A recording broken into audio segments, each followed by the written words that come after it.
नमस्कार दोस्तों, स्वागत है आपका लक्ष्य क्लासेस बाय हरीश में। आशा करते हैं कि आप सभी अच्छे होंगे, स्वस्थ होंगे और आपकी पढ़ाई बहुत बढ़िया चल रही होगी।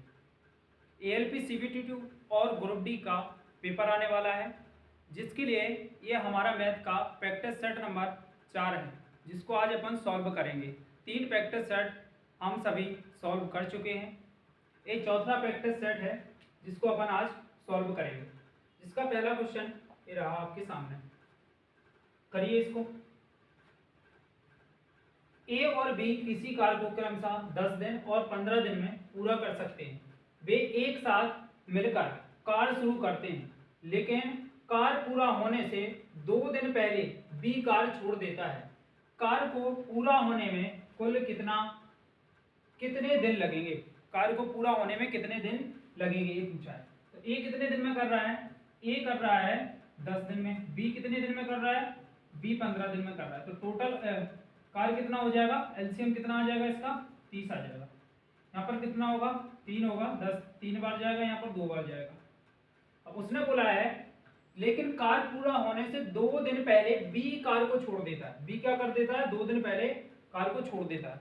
तो जो छोड़ के जा रहा है उसको क्या करना है? काम को करवाना है, दोबारा काम को करवाना है। तो 2 दिन छोड़ के जा रहा था ना, 2 की एफएलसी से, तो कितना काम करता है? 4 करता है। तो 4 को इसमें जोड़ देना है, कितना हो जाएगा? 34 हो जाएगा।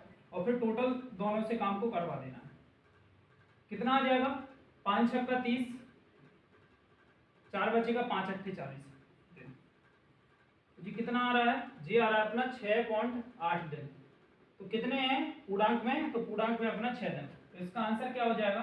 6 दिन तक इस कार्य को पूरा करने में लगेंगे। अगला क्वेश्चन करिए। अगला क्वेश्चन है, यदि किसी संख्या में 20% की वृद्धि की जाती है और फिर प्राप्त संख्या में 20% की कमी की जाती है, तो शुद्ध प्रतिशत परिवर्तन क्या होगा? शुद्ध प्रतिशत परिवर्तन क्या होगा? 20% की पहले वृद्धि की गई है, फिर 20% की कमी की गई है, तो टोटल शुद्ध प्रतिशत बताना है। 4% की वृद्धि होगी, 4% की कमी होगी, कोई परिवर्तन नहीं होगा, या 8% की कमी होगी। देखिए उसने पहले क्या किया है? 20% की वृद्धि की है। मान के चलो सब कुछ आपके पास क्या होता है? 100 होता है। अगर इसमें 20% की वृद्धि कर देंगे तो कितना आ जाएगा? 120 आ जाएगा। फिर उसने क्या बोला है? 20% की कमी। अब इस 100 में 20% की कमी कर देंगे तो कितना आ जाएगा? 80 आ जाएगा। कितना आएगा? 80 आ जाएगा।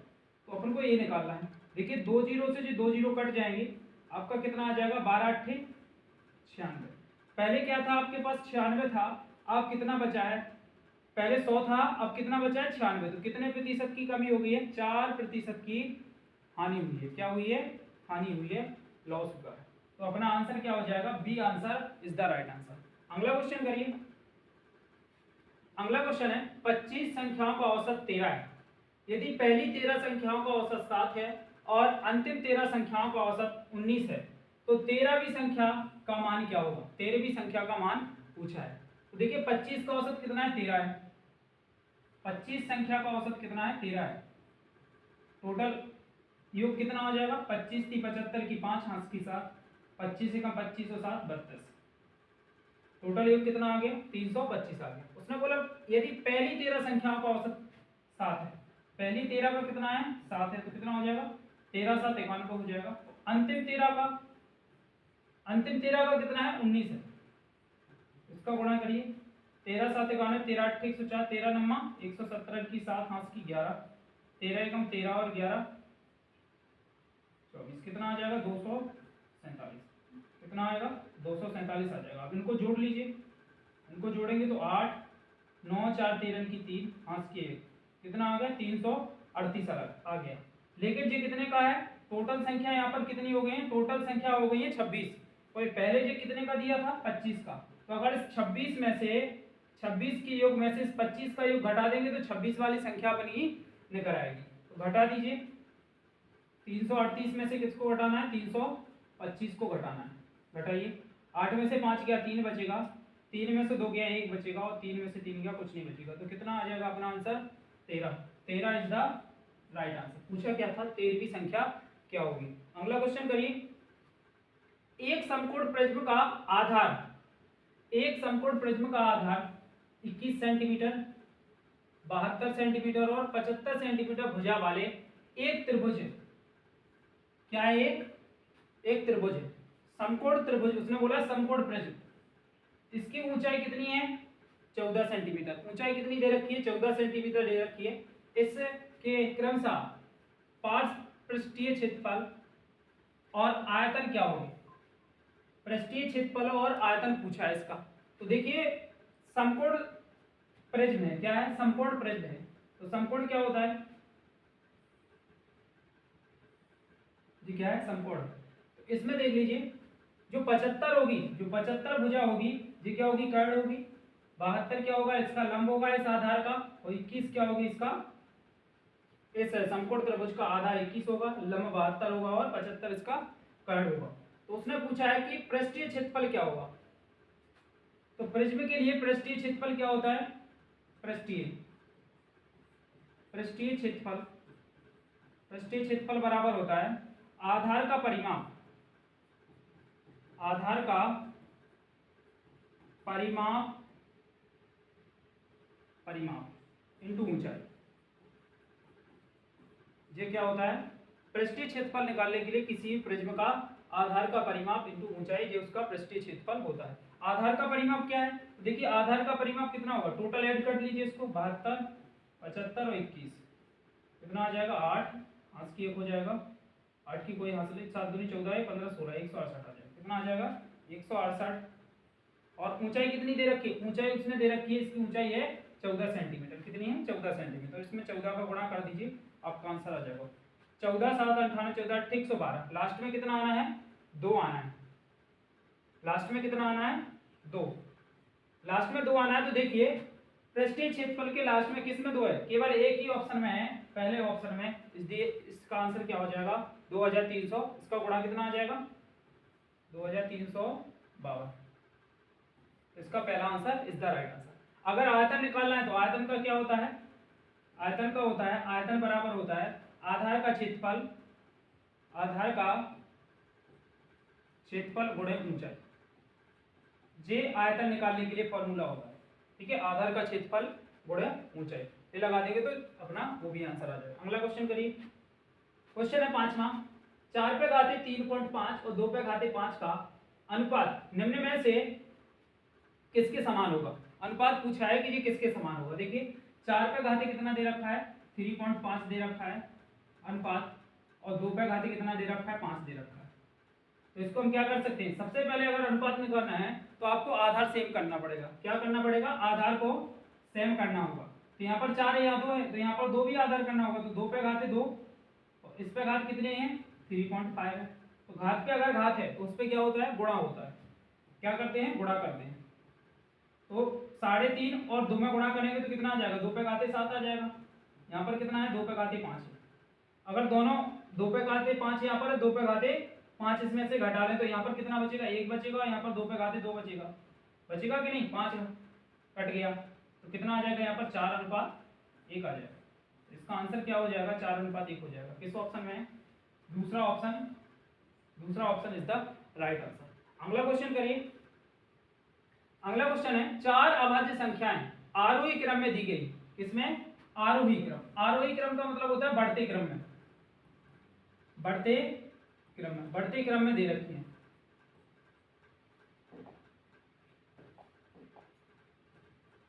बढ़ते क्रम में दे रखी है। पहली 3 अभाज्य संख्याओं का गुणनफल, पहली 3 अभाज्य संख्याओं का गुणनफल कितना दे रखा है? 1771 दे रखा है। और अंतिम 2 अभाज्य संख्याओं का योग, अंतिम 2 अभाज्य संख्याओं का योग 82 है। अंतिम 2 अभाज्य संख्याओं का गुणनफल क्या होगा? गुणनफल पूछा है। देखिए तो प्रारंभ में जो 3 अभाज्य संख्या है उनका गुणनफल कितना है? 17 से 71 है। तो इसके पहले गुणनफल कर लीजिए। कितने से काटेंगे इसको? अभाज्य तो अभाज्य से ही कटेगा। 7 14 16, ऐसा करो 7 से काटो। 7 दूनी 14, कितना बचेगा? 3 37, 7 चौका 28, 7 पन्ना 35, 2 बचा 7 21, 7 से कट गया। अब कितने से कटेगा? 3 2 5 और 5, ये 11 से कट जाएगा। 11 दूनी 22, 11 3 33 और लास्ट में 23 से कट जाएगा। तो देखिए शुरुआत की जो 3 अभाज्य संख्या है वो कौन कौन सी हैं? वो है 7 11 और 23। उसने बोला है कि संख्याएं जो है वो आरोही क्रम में है, बढ़ते हुए क्रम में है। अगली अभाज्य संख्या क्या होगी? देखो उसने दे रखा है कि अभाज्य संख्याओं का योग कितना है? अंतिम दो। टोटल कितनी है? 4, अंतिम 2 का है, तो तीसरी संख्या तो ये है 23। चौथा पता नहीं है तो x आ जाएगा, और टोटल दोनों का योग कितना दे रखा है? 82 दे रखा है। तो यहाँ से अपन को पता चल जाएगा चौथा का। यहाँ पे 82 में से 23 को घटाएंगे, 82 में से 23 को घटाएंगे, 2 के माने 12, 12 में से 3 गया 9 बचेगा, हाथ की 1 3, यहाँ पर कितना आ जाएगा? 5 आ जाएगा। तो जो चौथी संख्या है वो कितनी है? 59। चौथी संख्या कितनी है? 59 है। चौथी संख्या कितनी निकल के आ गई अपनी? 59 निकल के आ गई है। अब उसने बोला है कि अंतिम 2, चौथी संख्या कितनी है? 59 है। उसने बोला अंतिम 2 संख्याओं का गुणनफल क्या होगा, तो इन दोनों संख्याओं का उसने गुणनफल पूछा है। तो देखिए इकाई के एक में 9 3 27 7 आना है, सब में है, तो गुणाई कर लीजिए, इंटू 23 गुणा करिए, 3 9 27 की 7, 5 की 2, 3 5 15 और 2 17, 1 का 2 8 9 दूनी 18 की 8, 5 की 1, 2 5 10 और 1 11 करिए, 7 का 7, 8 7 15 की 5, 5 की 1 तो 3 और 1 13, 1357। किस ऑप्शन में है? 1357। A option is the right answer. अगला क्वेश्चन करिए। अगला क्वेश्चन है, एक दुकानदार प्रत्येक वस्तु पर 35%, 10% और 6% की क्रमिक छूट प्रदान करता है। 1000 रुपये में अंकित मूल्य वाली एक वस्तु को ग्राहक किस मूल्य पर खरीद सकता है? किस मूल्य पर खरीद सकता है? इन छूट देने के बाद किस मूल्य पर खरीद सकता है आपको बताना है। देखिए 35% की पहले छूट दी गई है, 1000 रुपये है, इस पे पहले 35% की छूट दी गई तो कितना हो जाएगा? 65/100। फिर 10% की छूट दी गई है, कितना होगा? 90/100। फिर 6% की छूट दी गई है तो कितना हो जाएगा? 94/100 आ जाएगा। ठीक है, इसको सॉल्व करिए। देखिए 4 जीरो से, इस 4 जीरो से जो 4 जीरो कट जाएंगे, कितना बचेगा? गुणा करिए, 65 इंटू 94 करो इसको, 4 पंचे 20 का 0 हाथ की 2, 4 6 24 और 2 26, 9 बना 45 की 5 हाथ की 4, 9 6 के 54 और 4 कितना आ जाएगा? 0 1 हाथ की 1 तो 12 की 2 हाथ की 1 तो 6, कितना आ जाएगा? 621। अब बचा क्या है? 9 बचा है। अब कितना बचा? 9 बचा है, तो इसमें और गुणा करिए, 62 10 में 9 का गुणा और करिए तो 0 आ जाएगा, 9 आ जाएगा, 9 दूनी 18 की 8 आ जाएगा, हाथ की 1 आ जाएगा, 9 6 की 54 1 55 आ जाएगा, कितना आ जाएगा? 55 आ जाएगा। अब यहाँ से देखिए नीचे 100 भी था, तो इसमें 100 का भाग लगाएंगे तो 2 अंक बाद दशमलव आ जाएगा, तो 548.90 आएगा। उसने बोला है कि रुपए के निकटतम पूछा है उसने, तो 548 के आसपास कौन सा है? तो निकटतम एक ही है, 550। कौन सा है? 550 इज द राइट आंसर। अगला क्वेश्चन करिए। पी और क्यू के वेतन का कुल योग 6,40,000 रुपए है। पी और क्यू अपने वेतन का क्रमशः 60% और 40% बचाते हैं। यदि उनके खर्च समान है, खर्च क्या है? समान है, खर्च समान है, तो पी के वेतन का क्यू के वेतन से, पी के वेतन का क्यू के वेतन से अनुपात पूछा है। क्या पूछा है उसने?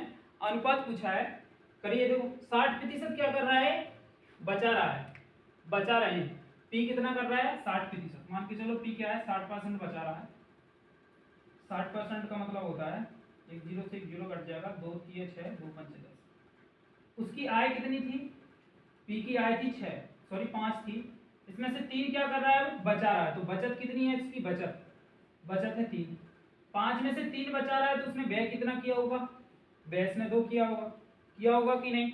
अब ऐसे इसका क्यू का निकाल लेंगे, क्यू का निकालेंगे। क्यू कितना कर रहा है? 40%, 40/100, 1 0 से 1 0 2/5। अब इसमें क्या है? आय क्यू की कितनी है? 5 है, बचा कितना रहा है? 2, तो खर्च कितना किया होगा इसने? 3। अब यहाँ पर देखिए पी और क्यू का व्यय जो खर्च है वो अलग अलग है। क्या है? अलग अलग है। लेकिन क्वेश्चन में बोला है कि यदि उसके खर्च समान हो, तो जो खर्च समान है इसके खर्च को क्या करना पड़ेगा, अपन को समान करना पड़ेगा। तो ऊपर अपन 3 से गुणा कर देंगे और नीचे 2 से गुणा कर देंगे, तो खर्च समान हो जाएगा। कितना आ जाएगा इसका, इसका आ जाएगा यहाँ पर 15 आ जाएगा, ये 9 आ जाएगा और ये 6 आ जाएगा। ये कितना आ जाएगा, ये 10 आ जाएगा, ये 4 आ जाएगा और ये 6 आ जाएगा। अब देखो इसका जो व्यय है दोनों अब क्या हो गए, समान आ गए, 6 आ गए। अब उसने पूछा है कि पी और क्यू के वेतन का अनुपात बताइए। तो पी का वेतन का अनुपात कितना है, 15 पी बटे क्यू। तो पी कितना है, 15 है और क्यू कितना है, 10 है। तो आंसर कितना आ जाएगा, 5 3 15 5 दूनी 10। तो किस अनुपात में होगा उसका, 3:2। 3:2। C option is the right answer. अगला क्वेश्चन करिए। 18,000 रुपए पर वार्षिक रूप से संयोजित 7% प्रति वर्ष की दर से चक्रवृद्धि ब्याज कितना है, 1260 रुपए। समान समय की अवधि क्या होगी। उसने पूछा है कितना समय लगा होगा कि जो ब्याज बना है अपना 1260 रुपए बना है। करिए इसको, कितना लगा होगा,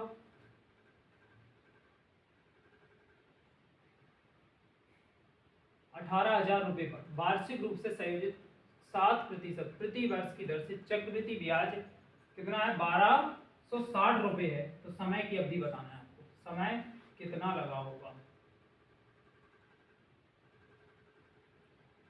करिए, यहाँ पर है 1 वर्ष 2 वर्ष 3 वर्ष और 4 वर्ष ऑप्शन। अगर 18,000 का 7% निकालेंगे तो कितना आ जाएगा,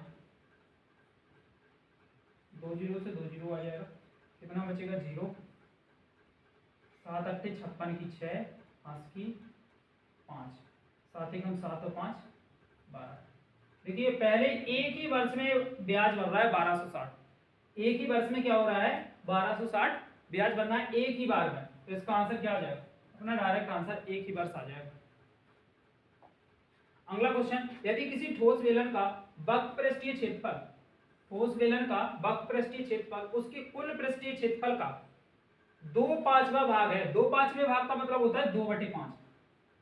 कितना होता है, 2/5 होता है। तो उसके व्यास और उसकी ऊंचाई का अनुपात क्या होगा। देखिए उसके व्यास और उसके ऊंचाई का अनुपात पूछा है। तो पहले बेलन का वक्र पृष्ठीय क्षेत्रफल क्या होता है, बेलन का वक्र पृष्ठीय क्षेत्रफल होता है 2πRh, जो होता है बेलन का वक्र पृष्ठीय क्षेत्रफल। और उसके कुल पृष्ठीय क्षेत्रफल क्या होता है, कुल पृष्ठीय क्षेत्रफल होता है 2πRh प्लस का 2πr², जिसका कुल पृष्ठीय क्षेत्रफल होता है। अब उसने बोला है कि कुल पृष्ठीय क्षेत्रफल का 2/5वां भाग है, तो उसके व्यास और उसकी ऊंचाई का अनुपात क्या होगा, 2/5वां भाग है। तो यहाँ पर क्या आ जाएगा, 2/5वां भाग है। अब काट लीजिए इसको, देखिए इसमें से कॉमन लेना पड़ेगा। तो इसमें से कॉमन लेंगे तो क्या आ जाएगा,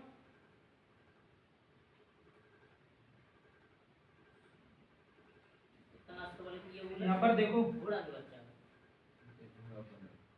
यहाँ पर क्या हो जाएगा 2πRh प्लस का 2πr²। तो इसमें से कॉमन क्या होगा, 2πr कॉमन हो जाएगा, यहाँ पर r प्लस का h प्लस का r बचेगा। क्या बचेगा, h प्लस का r बचेगा। तो हम इसकी जगह क्या लिख दें, 2πRh और यहाँ पर आएगा 2πr, पुस्तक में h प्लस का r बचेगा, बराबर में 2/5 रहेगा। अब 2πr से 2πr कट जाएगा। अब ऊपर क्या बचा h, तो इस 5 का h में गुणा होगा तो क्या आ जाएगा 5h, बराबर इस 2 का h में गुणा होगा तो 2h प्लस का 2r, ये बचेगा। अब यहाँ पर घटा लीजिए, 5h माइनस का 2h बराबर क्या बचेगा, 2r बचेगा। तो यहाँ पर कितना आ जाएगा, 3h बचेगा, बराबर 2r। तो उसने पूछा क्या है अपन से, उसने पूछा है तो उसके व्यास, व्यास क्या होते हैं, 2r ही तो होती व्यास, और उसकी ऊंचाई का अनुपात। तो व्यास और ऊंचाई का अनुपात क्या हो जाएगा, तो यहाँ से देखिए h बराबर निकालें, अगर h बटे 2r बराबर निकालेंगे तो क्या आ जाएगा, h के सामने कुछ नहीं है तो 1 आ जाएगा और 2r के सामने क्या आ जाएगा, 3 आ जाएगा। तो इसका अनुपात निकल के आ जाएगा ऊंचाई और व्यास में 1:3 होगा, लेकिन उसने पूछा व्यास और ऊंचाई में, पूछा किसमें है, व्यास और ऊंचाई में, तो व्यास का 3 रहेगा पहले और ऊंचाई का 1 रहेगा, तो किस ऑप्शन में है 3:1।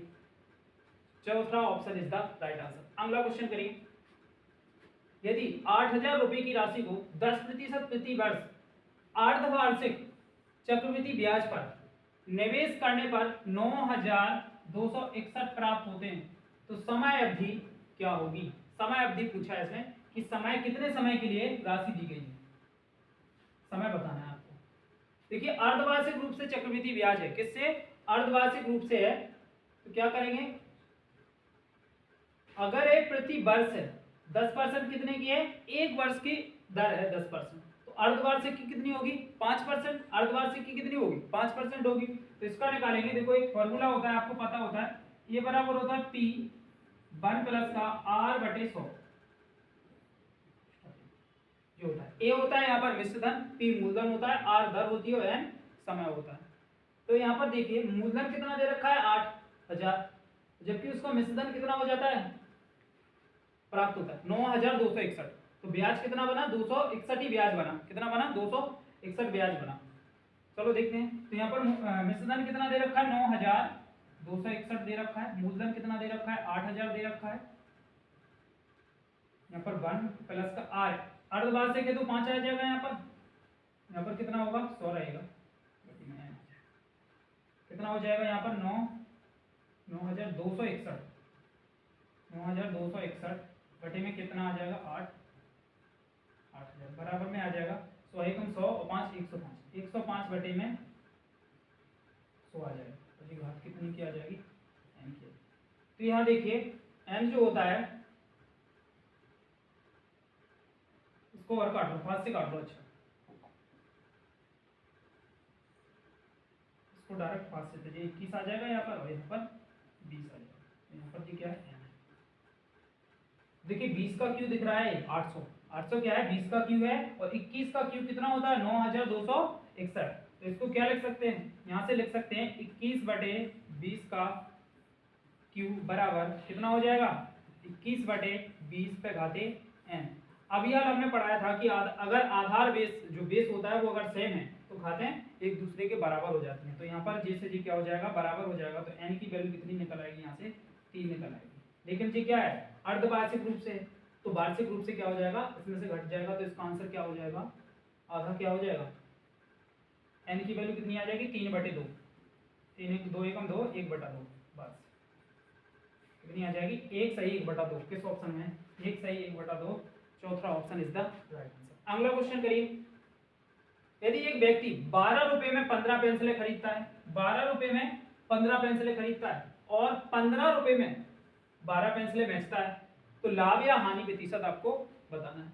12 रुपए में कितना बेच रहा है, 12 रुपए में बेच रहा है 15 पेंसिलें, और 15 रुपए में कितना बेच रहा है 12। तो यहाँ पर देखिए जो अंदर अंदर की संख्या होती है इसका गुणा करने पर विक्रय मूल्य आता है, विक्रय मूल्य, तो 15 का स्क्वायर कितना होता है 225, और जो बाहर लास्ट की संख्या होती है इससे क्रय मूल्य, तो क्रय मूल्य कितना आया 144, तो देखिए 144 क्रय मूल्य है और विक्रय मूल्य कितना है 225 है, तो हानि तो हुई नहीं हो, हानि तो नहीं हुई है, क्या हुआ होगा प्रॉफिट ही हुआ होगा। तो यहाँ पर देखिए लॉस ये गलत हो जाएगा, लॉस ए भी गलत हो जाएगा। अब प्रॉफिट में आंसर आएगा अपना, देखिए कितना प्रॉफिट हुआ 225 में से 144 को घटाइए, यहाँ पर 1 बचेगा, यहाँ पर 14 8 बचेगा, कितना बचेगा 8 81 रुपए का प्रॉफिट हुआ है कितने पर 144 पर, और प्रतिशत निकालने के लिए क्या करते हैं 100 का गुणा करते हैं। करिए यहाँ पर 3 से काट लो, तो यहाँ पर आ जाएगा 27, 3 से काटेंगे तो यहाँ पर 3 चौका 12, 3 8 24, फिर 3 से काट लो, 3 9 27, और 3 से 3 कम 3 1 बदल 3 6 18, अब 4 से काट लो, 4 चौका 16, 4 से काटेंगे तो 25 नंबर 225 बटे 4, अब 4 का भाग लगा लेंगे तो कितना आ जाएगा, 4 पंचे 20, 4 पंचे 20, तो 5 आना है शुरू में। इसका आंसर क्या हो जाएगा, 56.25%। तो आ जाएगा 56.25% का से क्या हो गया, प्रॉफिट हो गया। अगला क्वेश्चन करिए। अगला क्वेश्चन है पी और क्यू के उन मानों का योग ज्ञात करना है। पी और क्यू का योग कह सकते हैं पी प्लस का क्यू बराबर निकालना है अपन को, जिनके लिए समीकरणों का निकाय 2x प्लस का 3x बराबर 7 दे रखा है। कितना, 2x प्लस का 3y बराबर 7 दे रखा है। और दूसरा समीकरण कितना दे रखा है, p प्लस का q x प्लस का 2p माइनस का q y बराबर 21 दे रखा है कि अनंत हल है। तो अनंत हल का फॉर्मूला क्या होता है आपको पता होना चाहिए। अनंत हल का फॉर्मूला होता है a1 बटे a2 बराबर b1 बटे b2 बराबर c1 बटे c2। ये क्या है, अनंत हल का फॉर्मूला होता है। तो यहाँ पर देखिए a1 क्या है, यहाँ पर a1 है 2, यहाँ पर b1 क्या है, यहाँ पर b1 है 3 और यहाँ पर c1। यहाँ पर क्या हो जाएगा a2, जो हो जाएगा b2, जो हो जाएगा c2। ठीक है, तो इस फॉर्मूले में मान रख दीजिए। यहाँ पर कितना आ जाएगा, a1 कितना है 2 बटे p प्लस का q बराबर b1 कितना है 3 बटे में 2p माइनस का q बराबर c1 कितना है 7 बटे में 21 आ जाएगा, 7 बटे में 21 आ जाएगा। देखिए यहाँ पर तीनों बराबर है, अगर तीनों बराबर, यहाँ कट भी रहा है तो यहाँ पर क्या आ जाएगा 2 बटे में p प्लस का q बराबर 3 बटे में 2p माइनस q बराबर 7 एकम 7, 7 3 21, 1/3 आ जाएगा। तो यहाँ से देखो तीनों अगर बराबर हैं तो पहले को तीसरे के साथ भी बराबर कर सकते हो, दूसरे को तीसरे के साथ भी बराबर कर सकते हो। तो यहाँ से हम क्या करेंगे, 2p प्लस का q बराबर 1/3 करेंगे। तो इसमें 2 3 6 गुणा हो जाएगा, एक का गुणा p प्लस q के साथ होगा, तो p प्लस के q की वैल्यू कितनी निकल आएगी, 6 निकल के आ जाएगी। किस ऑप्शन में है, तीसरा option is the right answer. अगला क्वेश्चन करिए। ज्योति ने 21,000 रुपए के साथ एक व्यवसाय शुरू किया और बाद में 84,000 रुपए के साथ भूपेती से जुड़ गई। किससे, भूपेती से जुड़ गई। यदि वर्ष के अंत में लाभों को समान रूप से विभाजित किया जाता है, किससे, समान रूप से, लाभों को किसमें विभाजित करना है, समान रूप से विभाजित किया जाता है, तो भूपेती कितने महीने के बाद, कितने महीनों के बाद शामिल हुई है, महीनों के बाद शामिल हुई है, आपको निकालना है। तो देखिए यहाँ पर ये तो पूरे ज्योति तो 12 महीने के लिए हुई है, तो 21,000 इंटू 12 बटे में क्या आ जाएगा 8400, सॉरी 8400 है कि 84,000 इंटू एक्स महीना पता निकल आएगा। लेकिन उसमें लाभों का अनुपात क्या है, 1:1, समान होना चाहिए, तो हमने समान कर दिया 1:1। काट लीजिए यहाँ से 3 0 से 3 0 कट जाएगा, 21 चौका 84 हो जाएगा और 4 तिया 12 हो जाएगा। तो x की वैल्यू यहाँ से कितनी निकल आएगी, x की वैल्यू 3 निकल आएगी। तो उसने क्या किया, 3 महीने के लिए राशि लगाई थी। भूपेती ने कितने महीने के लिए, 3 महीने के लिए राशि लगाई थी, लेकिन उसने पूछा क्या है कि भूपेती कितने महीने के बाद शामिल हुई है। तो 12 में से 3 घटा देंगे, 12 में से 3 घटा देंगे तो 9 महीने के बाद उसने क्या किया था, अपनी राशि 84,000 को लगाया था। A option is the right answer. अगला क्वेश्चन करिए। अगला क्वेश्चन है 2,50,000 रुपए पर त्रैमासिक रूप से संयोजित 16% प्रति वर्ष की दर से 9 महीने के लिए चक्रवृद्धि ब्याज क्या होगा। 9 महीने के लिए उसने बोला है, 9 महीने के लिए चक्रवृद्धि ब्याज क्या होगा। तो देखिए त्रैमासिक है, तो एक वर्ष में कितनी त्रैमासिक होती है, 4। तो यहाँ में महीने में क्या करेंगे, वर्ष में 9 महीने हैं, तो इसमें 4 का गुणा करेंगे तो कितने माह हो जाएंगे, 36 माह है। और जो दर होती है, दर में 4 का क्या करते हैं भाग लगा देते हैं। 16 में कितने का 4 का भाग लगाएंगे तो कितना आ जाएगा 4% आ जाएगी दर। और यहाँ पर देखिए 36 महीने, 36 जो महीने हैं इसको वर्ष में कन्वर्ट करेंगे तो कितना आ जाएगा 3 वर्ष। कितना आ जाएगा 3 वर्ष। तो इसका मतलब है कि 4% की दर से 3 वर्ष के लिए कितना ब्याज बनेगा चक्रवृद्धि, तो कितना है 2,50,000। इसमें पहले 4% निकालो तो कितना आ जाएगा, 2 जीरो कट जाएंगे, कितना आ जाएगा 25 चौको 100 आ जाएगा, 1 2 जीरो और 2 जीरो और आ जाएगा। ठीक है, अब फिर 4% निकालेंगे तो जी कट जाएगा, 2 जीरो से 2 जीरो 400 आ जाएगा। 400 का फिर 4% निकालेंगे कितना आ जाएगा अपना 16 आ जाएगा। और उसने ब्याज पूछा है कितने परसेंट के लिए, 3 वर्ष के लिए, तो 3 1 आ जाएगा। ठीक है, तो यहाँ पर आ जाएगा कितना है 10,000 है ना, तो यहाँ पर 3 का गुणा करेंगे तो 30,000 आ जाएगा, 30,000 आ जाएगा। यहाँ पर 1200 आ जाएगा, 4 3 1200 आ जाएगा, यहाँ पर 16 आ जाएगा। तो टोटल ब्याज कितना बना जोड़ लीजिए, 6 1 2 1 और 3, 31,216 किस ऑप्शन में है, 31,216 दूसरा option is the right answer. अगला क्वेश्चन करिए, एक लड़की अपने घर से 350 मीटर दूर स्थित एक पार्क में जाती है। कितने मीटर दूर है पार्क, 350 मीटर दूर पार्क। उसे पार्क तक पहुंचने में 3 मिनट और लौटने में 4 मिनट लग रहे हैं, लौटने में 4 मिनट और पहुंचने में 3 मिनट लग रहे हैं। लड़की की औसत गति बताओ, किलोमीटर प्रति घंटा में पूछा है उसने, किसमें पूछा है किलोमीटर प्रति घंटा में। तो पहले जो दूरी है उसको किलोमीटर में बदलना पड़ेगा, क्योंकि जाने में 350 है, यहाँ से यहाँ तक जाने में भी 350 और आने में भी 350, तो टोटल कितनी हो जाएगी दूरी अपनी हो जाएगी 700। और 700 को किस में बदलना है, किलोमीटर में। किलोमीटर में बदलने के लिए 1000 से भाग लगा देंगे, किससे 1000 से भाग लगा देंगे। जब 1000 से भाग लगा देंगे तो अपना दूरी कितनी आ जाएगी 0.7 किलोमीटर, दूरी कितनी आ गई 0.7 किलोमीटर। अब मिनट को भी घंटा में बदलना पड़ेगा अगर किलोमीटर प्रति घंटा है तो। यहाँ पर देखिए टोटल मिनट कितने हैं 7 मिनट को अगर घंटा में बदलेंगे तो 60 से भाग लगाना पड़ेगा, तो कितना आ जाएगा, इसको ऐसे ही लिखा रहेगा। तो औसत चाल बराबर क्या होती है, औसत चाल बराबर होती है कुल दूरी बटे कुल समय, कुल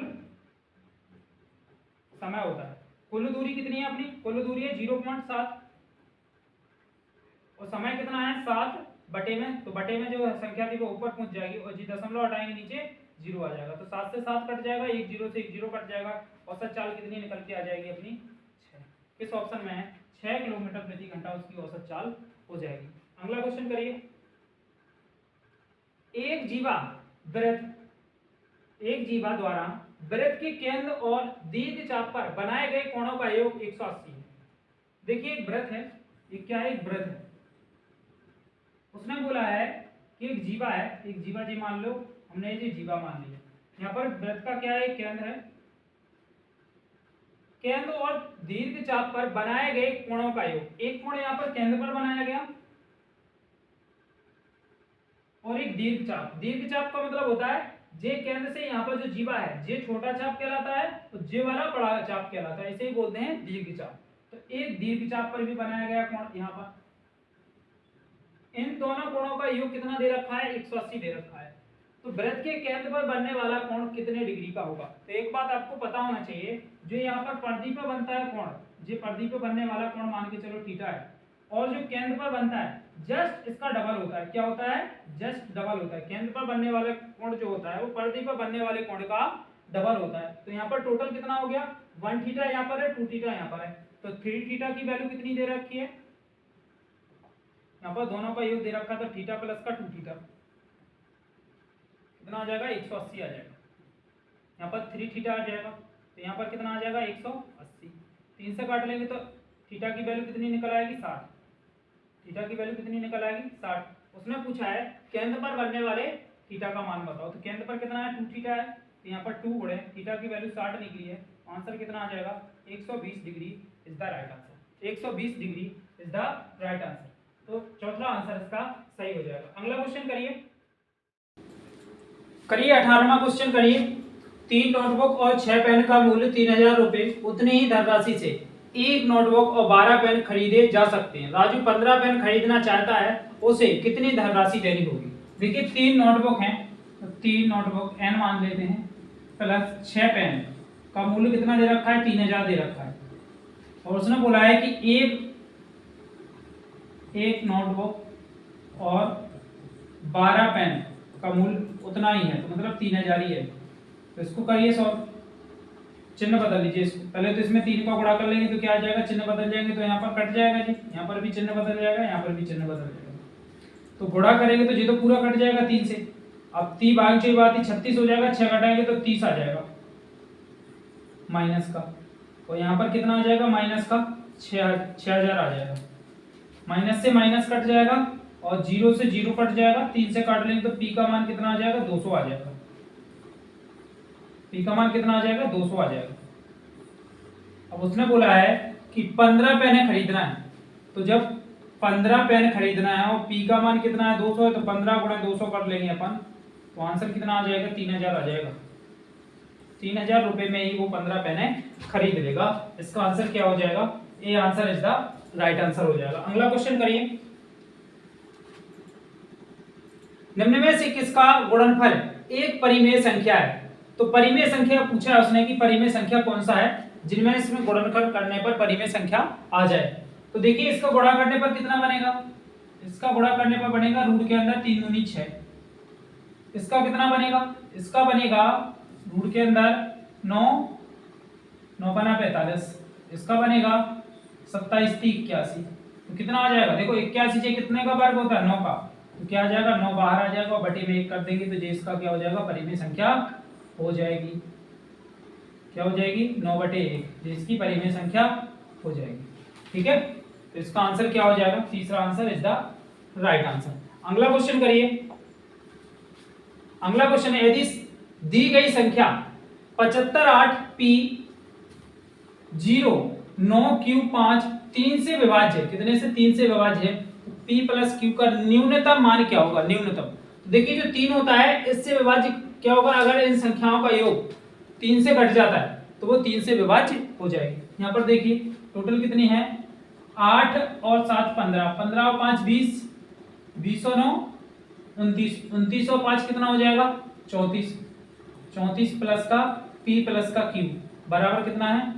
कितना चाहिए? अपन को कीजिए 3 से विभाजित हो जाए, तो 3 से कितना होता है? 36 विभाजित होता है। तो यहाँ पर p प्लस का q बराबर 36 माइनस का 34 कर लेंगे, तो p प्लस q बराबर कितना आ जाएगा? 2 आ जाएगा। न्यूनतम मान कितना आ जाएगा अपना? 2 आ जाएगा। किस ऑप्शन में है? तो A option is the right answer. अपने ये 20 क्वेश्चन क्या हो अपन ने सॉल्व कर लिए हैं।